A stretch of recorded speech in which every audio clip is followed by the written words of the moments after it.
tere, mina olen Ava Amini ja mina olen Aleksander Amini ja see on sissejuhatus sügavusse. Õppimine midsfeeris, asi, mida ma ütleks, et on. Kui sa suureks saad, kiputakse sulle rääkima, et maailm on selline, nagu ta on ja sinu. Teie elu on lihtsalt oma elu elamine, maailma sees, proovige mitte tungida seinu liiga palju, proovige mõnusat pereelu elada, lõputsege, säästke natuke raha. 1. Aga elu see on väga piiratud elu. Elu võib kord olla palju laiem. Avastage üks lihtne fakt ja see on kõige teie ümber, mida nimetate eluks.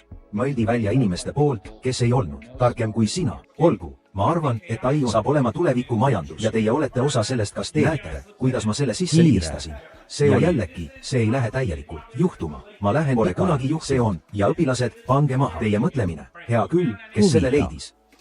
Nii et kui olete praegu sellel peol, sa pead tegema ajalugu, eks? Sa saad aru saada, mida selle AI asja peale vabandust. Ma ei tahtnud hirmuda. Ja see võib olla mõne teist kohtumine. 11 vaata, kuula oma õpetajad, nad hakkavad neid õpetama, aga rääkige omavahel, tea, kuidas seda rakendada, rääkige üksteisega. ideede katsetamiseks